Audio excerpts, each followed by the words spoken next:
ओम शांति। ਅਸੀਂ ਸੁਣ ਰਹੇ ਹਾਂ ਅੱਜ ਦਾ ਪਰਮਾਤਮ ਵਰਦਾਨ। ਅੱਜ ਦੇ ਵਰਦਾਨ ਦੇ ਵਿੱਚ ਪਰਮ ਪਿਤਾ ਪਰਮਾਤਮਾ ਸਾਨੂੰ ਸਮਝਾ ਰਹੇ ਨੇ ਕਿ ਸੰਕਲਪ ਰੂਪੀ ਬੀਜ ਨੂੰ ਸਦਾ ਸਮਰਥ ਬਣਾਉਣ ਵਾਲੇ ਗਿਆਨੀ ਤੂੰ ਆਤਮਾ ਭਵ। ਗਿਆਨ ਸੁਣਨ ਅਤੇ ਸੁਣਾਉਣ ਦੇ ਨਾਲ ਗਿਆਨ ਸਰੂਪ ਬਣੋ। ਗਿਆਨ ਸਰੂਪ ਅਰਥਾਤ ਜਿਨ੍ਹਾਂ ਦਾ ਹਰ ਸੰਕਲਪ, ਬੋਲ ਅਤੇ ਕਰਮ ਸਮਰਥ ਹੋਵੇ, ਵਿਅਰਥ ਸਮਾਪਤ ਹੋ ਜਾਵੇ। ਜਿੱਥੇ ਸਮਰਥ ਹੈ ਉੱਥੇ ਵਿਅਰਥ ਨਹੀਂ ਹੋ ਸਕਦਾ। ਜਿਸ ਤਰ੍ਹਾਂ ਪ੍ਰਕਾਸ਼ ਅਤੇ ਅੰਧਕਾਰ ਨਾਲ ਨਹੀਂ ਰਹਿੰਦੇ ਤੇ ਗਿਆਨ ਪ੍ਰਕਾਸ਼ ਹੈ, ਵਿਅਰਥ ਅੰਧਕਾਰ ਹੈ। ਇਸ ਲਈ ਗਿਆਨੀ ਤੋਂ ਆਤਮਾ ਮਾਨਾ ਹਰ ਸੰਕਲਪ ਰੂਪੀ ਬੀਜ ਸਮਰਥ ਹੋਵੇ। ਜਿਨ੍ਹਾਂ ਦੇ ਸੰਕਲਪ ਸਮਰਥ ਨੇ ਉਹਨਾਂ ਦੀ ਬਾਣੀ, ਕਰਮ, ਸੰਬੰਧ ਸਹਿਜ ਹੀ ਸਮਰਥ ਹੋ ਜਾਂਦਾ ਹੈ। ਅੱਜ ਦੇ ਵਰਦਾਨ ਦੇ ਵਿੱਚ ਪਰਮਾਤਮਾ ਸਾਨੂੰ ਕਰਮਾਂ ਦੀ ਖੇਤੀ ਨੂੰ ਸ੍ਰੇਸ਼ਟ ਬਣਾਉਣ ਦਾ ਤਰੀਕਾ ਦੱਸ ਰਹੇ ਨੇ। ਅਸੀਂ ਬਹੁਤ ਗਿਆਨ ਸੁਣ ਰਹੇ ਹਾਂ ਨਾ, ਦੁਨੀਆ ਦੇ ਵਿੱਚ ਵੀ ਵੱਖ-ਵੱਖ ਚੈਨਲਸ ਦੇ ਉੱਤੇ ਅਸੀਂ ਅਲੱਗ-ਅਲੱਗ ਤਰ੍ਹਾਂ ਦੇ ਸਤਸੰਗ, ਕੀਰਤਨ, ਭਜਨ, ਪਾਠ ਸਭ ਕੁਝ ਸੁਣ ਰਹੇ ਹਾਂ। ਗਿਆਨ ਸੁਣਨ ਦੇ ਵਿੱਚ ਵੀ ਹੁਸ਼ਿਆਰ ਹੈਗੇ ਆ, ਗਿਆਨ ਸੁਣਾਉਣ ਦੇ ਵਿੱਚ ਵੀ ਹੁਸ਼ਿਆਰ ਆ। ਲੇਕਿਨ ਪਰਮਾਤਮਾ ਕਹਿੰਦੇ ਨੇ ਹੁਣ ਲੋੜ ਹੈ ਇਸ ਸਮੇਂ ਗਿਆਨ ਨੂੰ ਆਪਣੇ ਜੀਵਨ ਦੇ ਵਿੱਚ ਪ੍ਰੈਕਟੀਕਲ ਧਾਰਨ ਕਰਨ ਦੀ। ਗਿਆਨ ਸਰੂਪ ਬਣ ਜਾਣਾ ਮਾਨਾ ਜੋ ਗਿਆਨ ਅਸੀਂ ਸੁਣ ਰਹੇ ਹਾਂ, ਜੋ ਵਿਚਾਰ ਅਸੀਂ ਸੁਣ ਰਹੇ ਹਾਂ, ਉਹ ਵਿਚਾਰ ਸਾਡੇ ਜੀਵਨ ਦੇ ਵਿੱਚ ਪ੍ਰੈਕਟੀਕਲ ਹੋਣ। ਹੁਣ ਗਿਆਨ ਮਾਨਾ ਸਮਰਥ ਵਿਚਾਰ, ਸ਼ਕਤੀਸ਼ਾਲੀ ਵਿਚਾਰ। ਲੇਕਿਨ ਅਸੀਂ ਕੀ ਕਰਦੇ ਹਾਂ, ਇੱਕ ਕੰਨੋਂ ਸੁਣਦੇ ਹਾਂ, ਦੂਜੇ ਕੰਨੋਂ ਕੱਢ ਦਿੰਦੇ ਹਾਂ। ਕਿਸੇ ਕੋਈ ਸਤਸੰਗ ਦੇ ਵਿੱਚ ਗਿਆ, ਜਦੋਂ ਘਰ ਆਇਆ ਤੇ ਉਹਨੂੰ ਪੁੱਛਿਆ ਵੀ ਸਤਸੰਗ ਕਿਹੋ ਜਿਹਾ ਸੀ, ਕਹਿੰਦਾ ਬਹੁਤ ਵਧੀਆ ਸੀ, ਬਹੁਤ ਚੰਗੀ ਚੰਗੀ ਗੱਲਾਂ ਉੱਤੇ ਸੁਣਾ ਰਹੇ ਸੀ। ਅੱਛਾ ਕੀ ਸੁਣਾਇਆ, ਉਹ ਮੈਨੂੰ ਯਾਦ ਨਹੀਂ। ਉਹਨਾਂ ਦੇ ਵਿੱਚੋਂ ਇੱਕ ਵੀ ਗੱਲ ਕੀ ਨਹੀਂ ਰਹੀ, ਯਾਦ ਨਹੀਂ ਰਹੀ। ਉਹਦਾ ਸੁਣਨ ਦਾ ਕੋਈ ਫਾਇਦਾ ਨਹੀਂ। ਪਰਮਾਤਮਾ ਕਹਿੰਦੇ ਨੇ ਜਿੱਥੇ ਸ਼ਕਤੀਸ਼ਾਲੀ ਵਿਚਾਰ ਹੋਣਗੇ ਉੱਥੇ ਵਿਅਰਥ ਵਿਚਾਰ ਆਪੇ ਹੀ ਖਤਮ ਹੋ ਜਾਣਗੇ। ਲੇਕਿਨ ਅਸੀਂ ਵਿਅਰਥ ਸ਼ਕਤੀਸ਼ਾਲੀ ਵਿਚਾਰ ਸੁਣਦੇ ਹਾਂ, ਲੇਕਿਨ ਫਿਰ ਉਹਨਾਂ ਵਿਚਾਰਾਂ ਨੂੰ ਆਪਣੇ ਜੀਵਨ ਦੇ ਵਿੱਚ ਧਾਰਨ ਨਹੀਂ ਕਰਦੇ ਜਾਂ ਉਹਨਾਂ ਨੂੰ ਰਿਵਾਈਜ਼ ਨਹੀਂ ਕਰਦੇ, ਜਿਸ ਕਰਕੇ ਫਿਰ ਜਿਹੜੇ ਵਿਅਰਥ ਵਿਚਾਰ ਜਿਹੜੇ ਚਾਰੇ ਪਾਸੇ ਆਟੋਮੈਟਿਕ ਵਾਤਾਵਰਨ ਦੇ ਵਿੱਚ ਫੈਲੇ ਹੋਏ ਨੇ ਜਾਂ ਦੁਨੀਆ ਦੇ ਵਿੱਚ ਮੀਡੀਆ ਇਹਨਾਂ ਦੇ ਰਾਹੀਂ ਸਾਨੂੰ ਮਿਲ ਰਹੇ ਨੇ, ਉਹ ਸਾਰੇ ਵਿਚਾਰ ਨੈਗੇਟਿਵ ਅਸੀਂ ਅੰਦਰ ਜਿਹੜੇ ਰੱਖੇ ਹੋਏ ਸੀ ਉਹ ਚੱਲਣੇ ਸ਼ੁਰੂ ਹੋ ਜਾਂਦੇ ਨੇ। ਹੁਣ ਜਿਸ ਤਰ੍ਹਾਂ ਕਹਿੰਦੇ ਨੇ ਅੰਧਕਾਰ ਅਤੇ ਪ੍ਰਕਾਸ਼, ਵਰਦਾਨ ਦੇ ਵਿੱਚ ਵੀ ਪਰਮਾਤਮਾ ਸਮਝਾ ਰਹੇ ਨੇ ਜਿੱਥੇ ਅੰਧਕਾਰ ਹੈ ਉੱਥੇ ਪ੍ਰਕਾਸ਼ ਨਹੀਂ, ਜਿੱਥੇ ਪ੍ਰਕਾਸ਼ ਹੈ ਉੱਥੇ ਅੰਧਕਾਰ ਨਹੀਂ। ਲੇਕਿਨ ਅੰਧਕਾਰ ਨੂੰ ਖਤਮ ਕਰਨ ਲਈ ਅਸੀਂ ਕੀ ਕਰਾਂਗੇ? ਹਨੇਰੇ ਨੂੰ ਖਤਮ ਕਰਨ ਲਈ ਅਸੀਂ ਡੰਡਾ ਲੈ ਕੇ ਹਨੇਰੇ ਦੇ ਮਗਰ ਨਹੀਂ ਭੱਜਦੇ।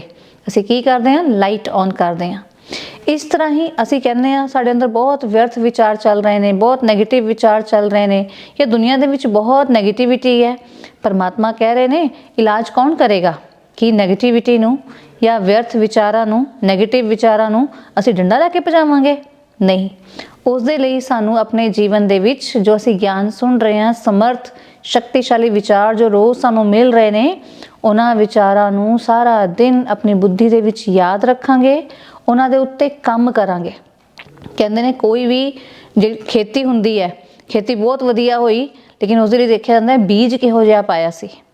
ਇਸ ਤਰ੍ਹਾਂ ਹੀ ਸਾਡੇ ਮਨ ਦੇ ਜਿਹੜੇ ਸੰਕਲਪ ਨੇ ਉਹ ਬੀਜ ਦਾ ਕੰਮ ਕਰਦੇ ਹੈ। ਹੁਣ ਅਸੀਂ ਜਦੋਂ ਗਿਆਨ ਸੁਣਦੇ ਹਾਂ ਮਾਨਾ ਅਸੀਂ ਮਨ ਦੇ ਸੰਕਲਪ ਦੇ ਅੰਦਰ, ਮਨ ਦੇ ਵਿੱਚੋਂ ਸ਼੍ਰੇਸ਼ਟ ਸੰਕਲਪ ਪਾਇਆ, ਮਾਨਾ ਬੀਜ ਪਾਇਆ। ਲੇਕਿਨ ਖਾਲੀ ਬੀਜ ਪਾਉਣ ਨਾਲ ਹੀ ਖੇਤੀ ਵਧੀਆ ਨਹੀਂ ਹੁੰਦੀ। ਬੀਜ ਪਾਉਣ ਤੋਂ ਬਾਅਦ ਉਸਦਾ ਪੂਰਾ ਧਿਆਨ ਰੱਖਣਾ ਪੈਂਦਾ ਹੈ।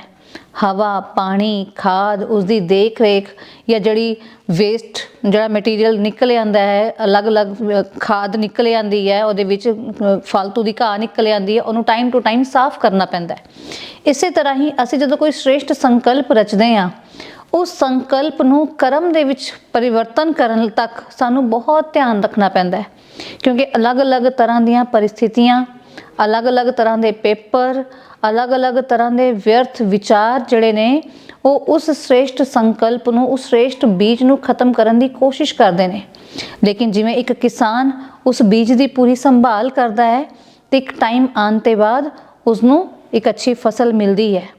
ਇਸੇ ਤਰ੍ਹਾਂ ਹੀ ਜੋ ਅਸੀਂ ਗਿਆਨ ਸੁਣ ਰਹੇ ਹਾਂ, ਜੇ ਉਸਨੂੰ ਅਸੀਂ ਪੂਰੀ ਤਰ੍ਹਾਂ ਧਾਰਨ ਕਰਨ ਦੀ ਕੋਸ਼ਿਸ਼ ਕਰੀਏ ਅਤੇ ਵਿਅਰਥ ਵਿਚਾਰਾਂ ਨੂੰ ਖਤਮ ਕਰਨ ਦਾ ਅਭਿਆਸ ਕਰਦੇ ਰਹੀਏ, ਸ਼੍ਰੇਸ਼ਟ ਵਿਚਾਰਾਂ ਦੇ ਉੱਪਰ ਰਮਣ ਕਰਦੇ ਰਹੀਏ, ਤਾਂ ਅਸੀਂ ਵੀ ਇੱਕ ਸ਼੍ਰੇਸ਼ਟ ਕਰਮ ਰੂਪੀ ਜਿਹੜੀ ਖੇਤੀ ਹੈ ਉਹ ਪ੍ਰਾਪਤ ਕਰ ਸਕਦੇ ਹਾਂ, ਕਿਉਂਕਿ ਕਿਸੇ ਵੀ ਕਰਮ ਦਾ ਜਿਹੜਾ ਆਧਾਰ ਹੈ ਉਹ ਬੀਜ ਹੈ, ਤੇ ਬੀਜ ਮਾਨਾ ਸੰਕਲਪ।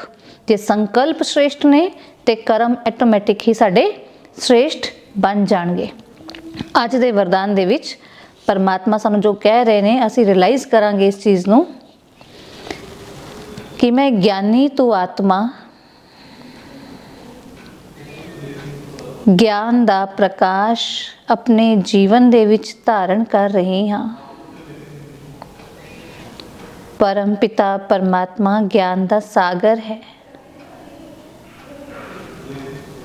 ਮੈਂ ਗਿਆਨ ਦੇ ਸਾਗਰ ਦੀ ਸੰਤਾਨ ਹਾਂ। ਗਿਆਨ ਸਰੂਪ ਹਾਂ। ਗਿਆਨ ਦਾ ਪ੍ਰਕਾਸ਼ ਮੇਰੇ ਜੀਵਨ ਨੂੰ ਪ੍ਰਕਾਸ਼ਿਤ ਕਰ ਰਿਹਾ ਹੈ। ਮੈਂ ਆਤਮਾ ਪ੍ਰਕਾਸ਼ ਸਰੂਪ ਹਾਂ। ਓਮ ਸ਼ਾਂਤੀ।